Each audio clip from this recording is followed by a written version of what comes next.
宝的室外园区开始进行大装修了，瑞宝、辉宝终于可以享受室外园区那自由的感觉了。看着数名工作人员在小树上铺满爬架的样子，应该是要将爱宝现在的平台进行扩大处理，不然这点小工程只需要宋爷爷一个人就可以完成，完全不用出动这么多工作人员。瑞宝、辉宝在昨天就好像知道了自己将要去外场的消息，下班时都是开心的翻过来回复。辉宝这还是第一次下班时还如此开心。今天在接瑞宝、辉宝下班时，爱宝正陪着姐妹俩玩耍。今天一家三口都没有睡觉，这时的精力都很是旺盛。瑞宝和辉宝从独木桥上追逐到小床上，接着爱宝也跟了上去。一家三口在小木床上打打闹闹，一起等待着奶爸和爷爷叫自己下班的声音。辉宝爬到独木桥上，然后抓着小滑梯俯下了身，给姨姨们展示了一下自己的这大长腿。瑞宝看到后，以为妹妹是要来抢自己的滑梯，立马上来阻止辉宝。姐妹俩在爱宝面前打闹，完全是自讨苦吃。爱宝给姐妹俩拉架，让姐妹俩不要打闹，注意安全。辉宝看到妈妈是偏向自己的，立马趴在妈妈身上撒起了娇。瑞宝看不惯辉宝这茶里茶气的样子，一口咬在了辉宝的脖领子上。辉宝转身也给瑞宝也咬了一口，之后姐妹俩就争夺起了妈妈，不咬对方了，姐妹俩一起咬起了爱宝。作为妈妈的爱宝终究又是承担了一切。这时通道门打开了，辉宝是第一个看到的。辉宝看到通道门开了，甩下妈妈和姐姐就跑了回去。辉宝已经对能去往室外园区的日子产生期待了。辉宝走到通道门口时还来了个翻滚，以此来庆祝自己内心的喜悦。盛熙阿姨来到园区后只跟瑞宝对视了一眼，然后手指了一下小汽车，瑞宝便懂了盛熙阿姨的意思，乖乖走向小汽车。瑞宝不只是听话，瑞宝还知道盛熙阿姨绝对不会空手来。瑞宝看到了盛熙阿姨手里橙色的胡萝卜，而辉宝这时也注意到了。辉宝走到小亭子边上观察了一下，然后开始琢磨自己怎么下去。辉宝在小亭子上兜兜转转，最后选择了从扶手空中钻下去。辉宝用尽全身力气，尾巴都翘起来了，但发现这样不行，根本下不去。而一旁的盛熙阿姨也没有插手，想着让辉宝凭借自己的努力下来。辉宝感觉到这样下不去后，又重新爬了上来，换了个姿势。这次辉宝改用了倒着爬。谁说辉宝是莽夫？辉宝分明也是有点脑子在身上的。这下改变下床方式后，明显轻松了许多。辉宝从小亭子上下来后，来到了小车上。盛熙阿姨将自己早已准备好的胡萝卜递给了辉宝，然后去忙别的。而姐妹俩就这样坐在小汽车座上，惬意地享受着自己的下午茶。姐妹俩这姿势一个比一个霸气，而盛熙阿姨则在一旁忙碌着给爱宝更换竹子。乐宝这里，最近爷爷们为了方便乐宝上下床，又在乐宝的小床的床腿上加了一根横木，这样乐宝攀爬起来更容易。一会儿，姨姨再次排队回来时，爱宝从室外回来了，辉宝又去到了草丛里产青团。现在姐妹俩吃小零食多了，随之而来的就是产青团的次数也越来越多了。而倒是产完青团后，喜欢在自己青团堆里打滚的这个习惯，咱说实话得改改，毕竟现在吃的比较杂，产出来的青团气味比较大，给身上沾得臭臭的。但是对爱宝来说，这个气味是不抵触的，因为大熊猫妈妈在熊猫幼崽小时候无法独立排便，大熊猫妈妈都会帮忙舔舐，给其吃掉，所以爱宝丝毫不嫌弃，抱着辉宝就是一顿爱的贴贴。而最后需要处理辉宝身上青团的，则是姨母和爷爷们。难得一见宋3岁喜笑颜开的收熊，以前因为姐妹俩不听话，宋3岁都是垮着脸笑得很开心，而今天宋3岁收熊的心情就很快乐。今天下班点到了，姐妹俩此时都在树上，都没有想下来的想法。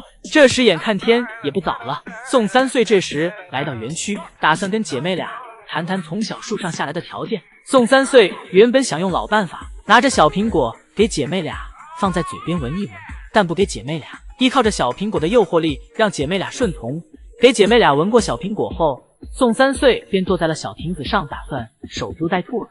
瑞宝和辉宝在树上思考着，商量着，犹豫着到底要不要下去。而树下的宋3岁此时腿都快要拍红了。宋3岁眼看姐妹俩在树上迟迟没有动静，宋3岁再次起身，又让姐妹俩回忆了一下小苹果的气味，完事儿继续坐着等。这时姐妹俩已经在树上按耐不住了，争先恐后的想要从树上爬下去。姐妹俩在树上互相挤来挤去，瑞宝率先从中挤了出来。宋3岁见状，赶紧从小亭子上下来，来到了离通道门更近一点的小车上。瑞宝一路小跑来到宋3岁身前，宋3岁这儿也不扫兴，赶忙将小苹果放入瑞宝嘴中。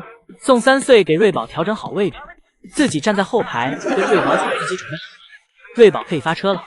而这时辉宝在树上没有动静，更像是睡着了。宋三岁面对辉宝也是束手无策了。宋三岁打开门，先让瑞宝自己走了回去。这时爱宝也在室外园区玩够了，走回了室内园区。原本宋三岁想着爱宝能帮忙呼喊一下辉宝，而爱宝来到室内园区后，先是坐在小椅子上休息了一下，休息好后便也回家了。不过走时爱宝回头看了一下辉宝，可能爱宝此时在偷笑，心想今天奶爸又有的受了。辉宝就这样在树上目送了妹妹和妈妈的离开。而宋三岁第3次来到园区，宋三岁也不挣扎了，将自己之前准备的小苹果直接投喂给了辉宝，然后坐在了姐妹俩经常用来产青团的草丛里，等待着辉宝下来。不过此时辉宝并不孤单，因为隔壁的乐宝也还没回去，正在木架上陪着辉宝。当爷爷和圣熙阿姨趁着乐宝还没来室外园区，俩人又给乐宝园区造上景了。将爷爷给宝家种植的小花小草向来都是真的，虽然在瑞宝辉宝园区里面种植它们可能生存不了很久，但将爷爷依旧坚持给其栽种，顶多隔段时间就给其更换新的。这一点也可以从乐宝与爱宝园区里的芋头苗可以看出来，都是同一时间种植的芋头苗。现在乐宝园区里的芋头苗已经长大了数倍不止，而爱宝园区因为有瑞宝黑宝的破坏，芋头苗非但没有长大，甚至已经所剩无几了。此时的乐宝正倚靠在木架上呼呼大睡，不过乐宝这睡姿是一点偶像包袱都没有。将爷爷和圣熙阿姨栽种完新的绿植后，给乐宝把通往室外的通道门打开了。虽然乐宝听见声音了，但假装没看到，给自己调整了个姿势，把头埋起来继续睡。昨天将爷爷还官方吐槽乐宝有了木架后，就一直趴在木架上吹着空调睡觉，不仅不想营业，就连饭吃的都少了。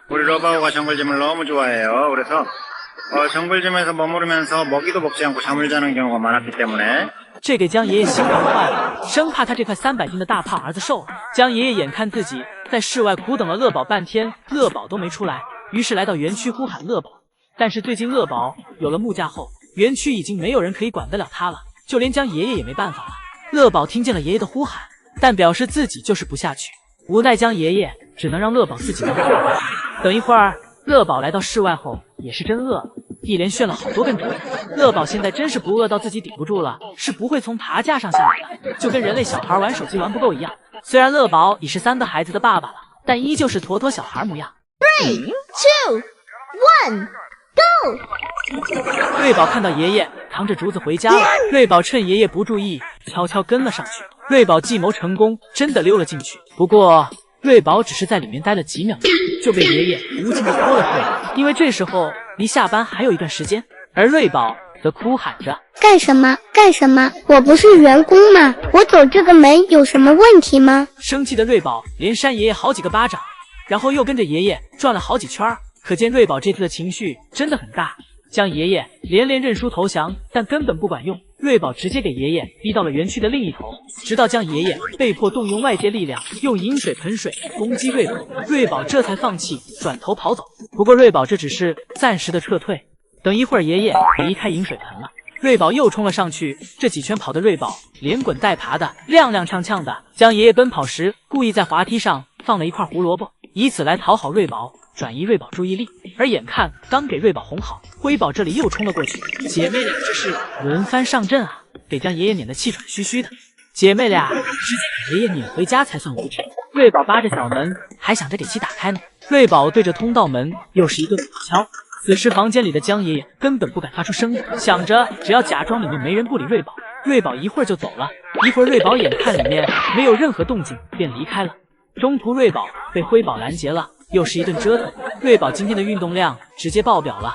直到一会儿辉宝肚子传来了信号，辉宝松开瑞宝，自己钻进了草丛里，开始产青团。辉宝还是蛮讲卫生的，每次产青团都会去草丛里面，不会乱产青团。看来对大熊猫来说，产青团也是个比较舒服的事情。